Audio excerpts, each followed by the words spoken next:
나는 밀리터리 덕후다. 본격 밀리터리 팟캐스트 밀떡을 시작합니다. 정신없게 경례 밀떡. 바로 안녕하세요, 박찬준입니다. 안녕하세요, 놀러온 남자 정명섭 정적입니다. 안녕하세요, 월간 플래툰 이준규 기자입니다. 네, 이렇게 밀떡이 시작됐습니다. KDDX에 대한 소개를 지지난 시간에 한번 이제 종합적으로 말씀을 드려봤는데 요소의 이야기들도 다뤄보고 싶어가지고 한번 지난 시간에는 KDDX, 그러니까 전투함정의 눈이 될 수 있는 그런 부분에 대해서 이야기를 한번 나눠봤어요. 마스트. 네. 이번 시간에는 눈을 갖거나 사람으로 미사일, 말하면 칼이나 창 네. 이런 걸 들고 있을 수 있는 원천적인 힘이 되는 사람이라는 걸 빗대서 얘기해도 힘이 약하면 아무리 좋은 무기를 들고 있거나 잘 보이는 눈이 있더라도 시력이 약해질 수 있잖아요. 그렇죠. 체력이 그렇죠. 중요하잖아요. 활용을 못하죠. 그걸. 그렇죠. 그래서 추진 체계를 가지고 이야기를 하면서 전투함에 대한 힘, 에너지 원천 이런 거에 대해서 이야기 나눠보는 시간 가져보도록 이게 할게요. 굉장히 중요한 게 제가 예전에 실제로 조선시대 입었던 경범갑이라는 갑옷을 이제 입어본 적이 있어요. 20kg짜리. 이게 이제 쇠사슬이랑 철판이 엮어서 이제 몸도 잘 움직일 수 있고 방어력도 좋은데 딱 입었는데 이렇게 막 숨도 못 쉬고 무겁더라고요. 무게가 20kg라는 그러니까 부분에서 아무리 막 좋은 갑옷, 방패 뭐 이런 게 있어도 제가 내 몸이 딸리는 거예요. 네, 제 체력이 못 견디면은 안 돼서 느낀 게 뭐냐면 조선시대 때 문과 시험 뽑을 때 중에 하나가 갑옷을 완전 무장하고 300보를 뛰는 게 있었어요. 300보를 뛰면은 합격이라서 야 아무리 그래도 그렇지 300m 뭐 3km도 아니고 300보 했는데 그 갑옷 입고 방패 들고 투구를 쓰고 이걸 300보를 뛰어? 전 방패 버리고 집에 갈 것 같더라고요. 문과가 어려웠다는 게 사실이었군요. 그리고 예전에 제 연배에서는 오락이라고 했었죠. 예전에 전자오락. 그렇죠. 어떤 파이터들과 막 싸우는 거에서도 힘 에너지 부분 그렇죠. 이런 거 있잖아요. 뭐 막 쳐맞다 보면은 피가 줄어든다고 하죠. 전문 용어로 들었는데 하나하나 쫙 줄잖아요. 줄다가 결국 죽죠. 근데 이게 굉장히 세다. 그러면 굉장히 여유가 유리할 있다. 거 아닙니까? 그래서 이 KDDX 제가 왜 이 이야기를 드리냐면 상당히 선진적인 어떻게 보면 모험적인 추진 체계를 들고 나온 것 같아요.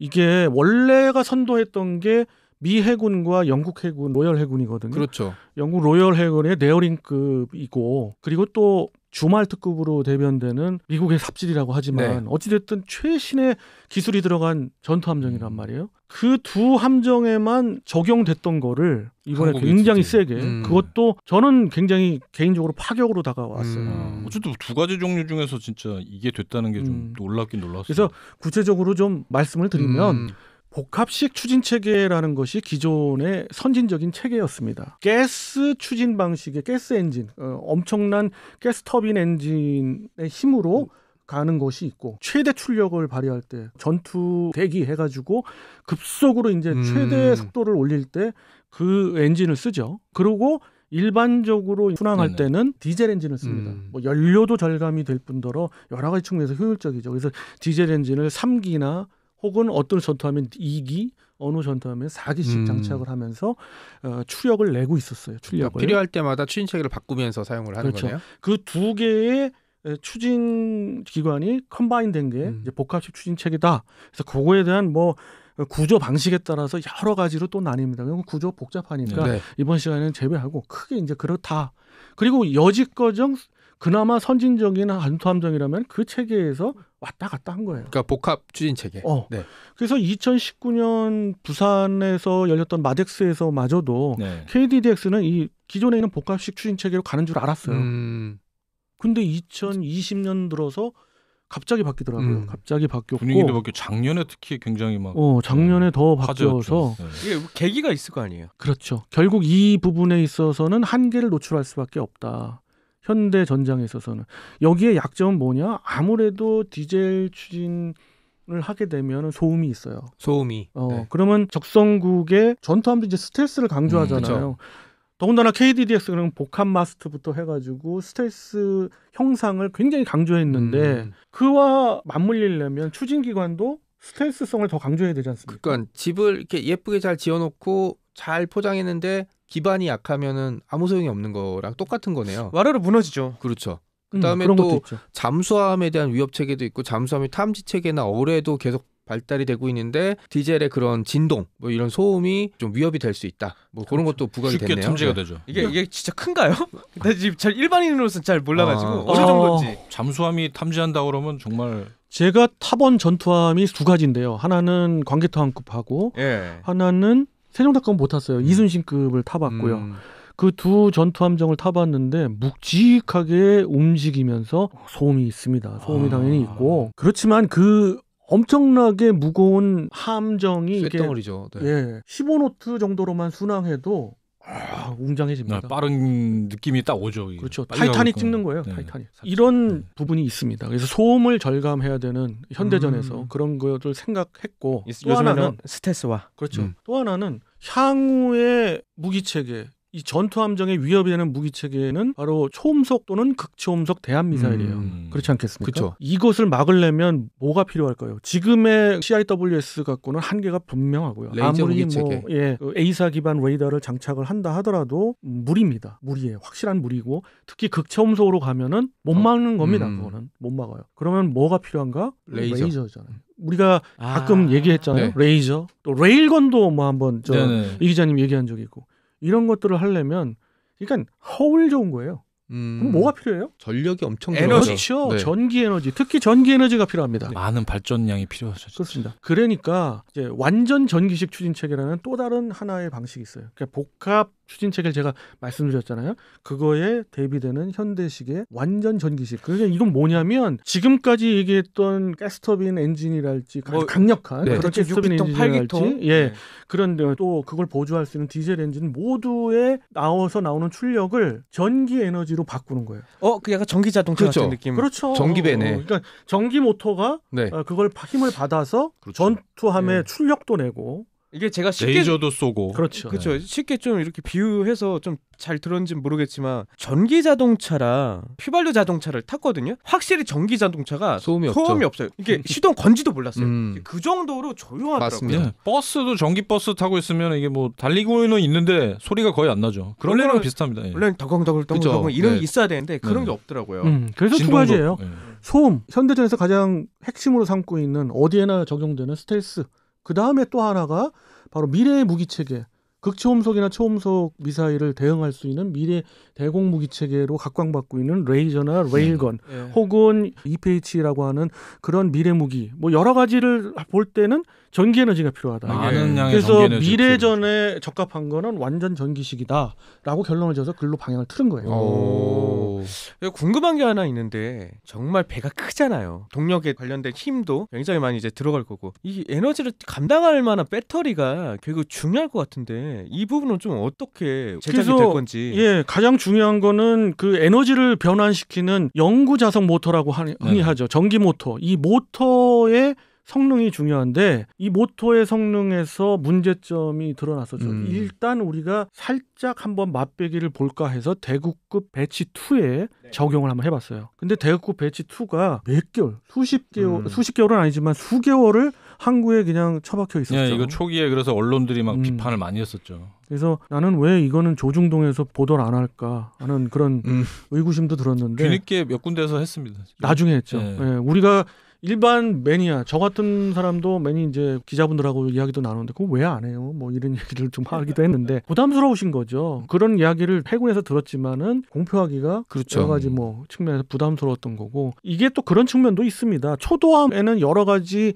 문제점이 발생하기 때문에 그렇죠. 예. 그런 사례들도 있죠. 근데 그게 너무 심했다는 거죠. 항구에 몇 개월씩 처박혀 있으면 그게 전력 말이 안 되는 부수가 생긴 거죠. 네, 말이 안 되는 거라서 그럼 궁금한 게 하나 생기는데 보통은 그럼 해상에서 보급할 때 보급함에서 이렇게 파이프를 통해서 연료를 건네주잖아요. 그럼 이건 콘센트해서 이렇게 전기를 꽂아줘서 해결하나요? 그게 좀 궁금해지네요, 갑자기. 그러니까 전기 에너지로 바꾸는 저는 공학도가 아니라서 네. 그거에 대한 디테일한 학문적인 그런 이야기를 못 드립니다만은 전기 에너지를 바꾸기 때문에 그 에너지를 함축적으로 여러 곳에 보낼 수 있는 어떤 분배하는 네. 그런 시스템도 필요할 거고요. 그렇죠. 그런 분배 시스템이 좀 중요한 것 같은데 여기서의 문제는 뭐였냐면 실질적으로 그 힘을 받는 그 변환해서 뿌려주는 주체가 되는 전기 모터가 문제가 됐던 거예요. 그래서 이 부분에 있어서 성공을 했던 사례는 앞서 얘기했던 주말트급하고 그리고 네어링급이었거든요. 그 이외에는 지금 성공 사례가 없습니다. 그래서 우리도 그것을 추종하고 있는데 이제 세 번째 규모이자 우리가 만약 KDDX에서 이 부분을 성공한다 그러면 대단한 발전이 될 것 같고요. 이 부분 역시 뭐 어느 다른 나라에서 도움을 받거나 하는 게 아니라 대한민국 방산업체가 요소에 참여를 하고 있다는 점 말씀드릴게요. 거기다가 주말 특급이 이제 3척. 그다음에 데어링이 제가 알기로는 6척이거든요. 예. 근데 KDDX가 적어도 6척 이상 만들어지면은 맞습니다. 전 세계 전기 모터로 움직이는 전투함의 절반 가까이는 또 우리가 차지하는 겁니다. 예. 5손가락 안에 네. 또 들어가게 그럴 되는 수 거죠. 있죠. 예. 근데 이제 가장 중요한 거는 결국 제작을 어디에서 하느냐. 이게 대한민국이 해외 합니다. GE 이런 데에서 아니고요. 가장 중요한 가스터빈 엔진들에 대한 상표. 예를 들어서 MT30이라고 하면은 누구나 다 알고 있는 롤스로이스 거잖아요. 네. 그 롤스로이스 거로 알고 있어요. 그러나 그 요소에 들어가는 부품들은 많은 부분 하나 에어로스페이스에서 제작하는 경우가 많고요. 특히 럭키드 마틴에서 하고 있는 그 LM2500 시리즈 그 가스터빈 엔진은 아주 유명하죠. 그 가스터빈 엔진은 상당 부분 하나 에어로스페이스에서 담당을 하고 있고 우리가 거의 다 만든다고 봐도 무방합니다. 물론 기술적인 핵심적인 부분들은 원천 기술을 가지고 있으니까. 갖고 있지만은 우리도 충분히 정말 그들이 만약 도움을 안 준다고 했을 때 우리가 만들 수도 있어요. 그러나 전 세계 마켓시어나 뭐 이런 거 또는 유지 보수 이런 거 전반적인 걸 봤을 때 우리는 그 수준에 들어갈 수는 없어요. 그렇기 때문에 아직까진. 예 하지만은 많은 관여를 한다라고 말씀드릴 수 있고요. 디젤 엔진들도 마찬가지죠. 디젤 엔진들도 그렇고 특히 중요한 전기 모터들은 해외에 거의 유명한 그걸 만드는 회사가 드물어요. 5손가락도 아니고 이건 3손가락 안에 들어가는데 거기에 일부 부품을 갖다 조립한다든가 일부 참여를 한 회사들이 있습니다. 네네. 우리로 보면 많이 알려진 효성중공업이죠. 효성중공업에서 그 요소 기술을 갖고 있어요. 그래서 합작 기술로 해서 이번에 KDDX의 상세 설계까지 끝났기 때문에 끝나가고 있습니다. 상세 설계가 끝나가고 있고 기초 설계가 거의 다 됐습니다. 그렇기 때문에 외국의 어떤 기술들과 우리가 갖고 있는 원천 기술이 결합된다라고 보시면 됩니다. 그렇지만 그럼에도 불구하고 이게 처음 해보는 거기 때문에 그렇죠. 굉장히 불안합니다. 사실은 저는 개인적으로 50대 50으로 보고 있을 만큼 도박인데 이 점에 있어서 각자분들의 어떤 또 견해도 있을 텐데 저도 지금 그게 좀 걱정이 되는 부분이긴 한데요. 정말 이게 어떻게 보면 두산도 지금 참여를 하고 있는데 이거 하면서 딱 안전빵으로 가더라고요. 전에 실패 사례가 있어서 그런지 몰라도 그 노후하고 있는 회사와 손을 잡고 이렇게 가고 있는 실정이고 성공만 하면 차기 함정들에 많이 도입될 수 있는 부분이고 뭐 수출까지도 노릴 수 있는 부분이라 그렇습니다. 지금 굉장히 중요한 시점이라 할 수 있습니다. 기본 설계가 거의 마무리돼가는 단계이기 때문에 벌써 가스터빈 엔진은 어디로 갈 거라는 것도 거의 정해졌어요. 그 MT30이 아닌 MT30이면 가장 유명한 데어링급에 그렇죠. 장착하잖아요. MT30이 아닌 LM2500 시리즈, LM2500 시리즈를 탑재하게 됩니다. 네네. 탑재하고 여기서 중요한 부분은 우리나라가 전 세계에서 3번째로 강력한 전기 에너지를 낼 수 있는 체제로 간다. 이게 성공한다면 무려 70메가와트입니다. 지금 KDDX의 한 3배 정도 크기가 될 수 있는 3배 정도의 능력이 될 수 있는 주말 특급이 세계 최고의 전기 에너지를 쓰고 있는데 여러 가지를 다 합쳐도 100메가와트가 채 안 됩니다. 그리고 데어링급 같은 영국의 주력 구축함 그렇죠. 얘가 84메가와트 정도예요. 우리가 70메가와트인데 이 70메가와트면은 추진력 30노트 이상 최고 속력을 낼 수 있는 추진력에 들어가는 게 30메가와트가 조금 넘거든요. 그럼 나머지 얼마나 많이 굉장히 남아요? 많은 여유분 전력이 생긴다는 네, 거죠. 다른데 막 쓰고도 남는 게 18메가와트에서 20메가와트는 남아요. 이게 다 어디에 쓰일까요? 앞으로 미래에. 그러니까 뭐 바로 레일건이나 레이저 무기 체계. 레이저 무기. 이쪽에 쓰입니다. 네. 그거는 단언할 수 있어요. 제가. 한번 모험을 해볼 만한 시기이긴 한 것 같아요. 결과가 어떻게 나올지는 모르겠지만 모험이란 게 그런 거잖아요. 지금 우리가 어쨌든 후발주자로서 뒤에 쳐져 있는데 이걸 한 번에 뒤집을 수 있는 게 전기 추진 체계라면 이 시점에서 한번 모험을 해보는 것도 괜찮죠. 예, 이 70메가와트가 구현이 됐을 때 그럼 주변국들과의 어떤 비교 우위를 가질 수 있을까요? 아까 말씀드렸던 장점이 모두 다 되겠죠. 우선 소음이 엄청나게 절감이 되고 전기 에너지로 움직이기 때문에 소음 절감이 돼서 스텔스성이 더 한층 강화될 것이고 또 하나 미래의 확장성이 굉장히 그렇죠. 넓어집니다. 기존에 있던 강력한 이지스 전투함이나 뭐 일본이 자랑하는 이지스 함들 네네. 모두 다 레일건이나 또는 레이저 무기 무기. 체계를 장착하는데 문제가 있어요. 그렇죠. 모자라. 전기가. 아, 거대한 에너지가 APU를 추가로 달지 않는 이상은 힘들죠. 새로 건져야 돼. 우리는 이제 앞서 가겠다는 얘기고. 중국은 어때요?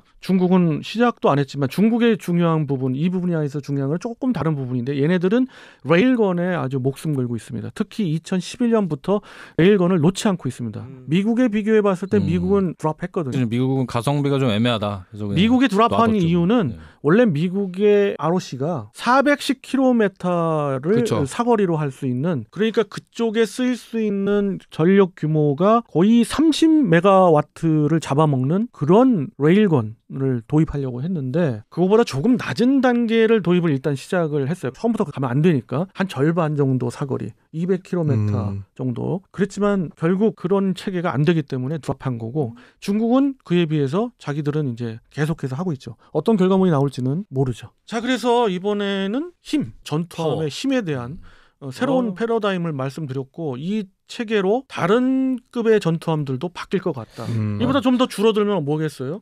다른 뭐 호위함이나 그렇죠. 우리 연안함정에도 또 바뀌었을 맞습니다. 수도 있지 않겠습니까? 특히 대잠 작전을 하는 함선에게는 꼭 필요한 체계가 될 수 있으니까. 그래요. 그래서 2024년부터 상세 설계에 들어가는데 그때도 무난하게 이 부분에 반영되고 제발 성공을 해서 무리 없이 KDDX가 성공해서 2030년에 건조된 모습을 봐서 아시아 최초죠, 해군의, 그러면. 예, 아시아 최초입니다. 해군에 인도되기를 바라겠습니다. 아, 대한민국 대단해요. 네, 여러 분야에서 대단하기 때문에 기존의 밀떡에서 이야기하는 뭐 일본 해자대와 이젠 대등 수준이다라고 얘기했을 때 굉장히 반신반의하는 분들이 계세요. 근데 기존의 선입견. 마인드에 네. 갇혀 계실 수도 있어요. 뭐 충분히 저도 이해합니다만은 저도 그거 다 알고 모든 걸 다 정확히 봤을 때 요소에서 봤을 때 이제는 그렇지는 않다.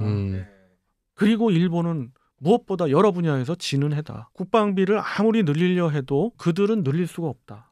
이게 요소에서 보여요. 2%를 넘겠다고 지금 난리인데 과연 넘으면 그럴지. 이제 여러 가지 부작용이 생길 겁니다. 네.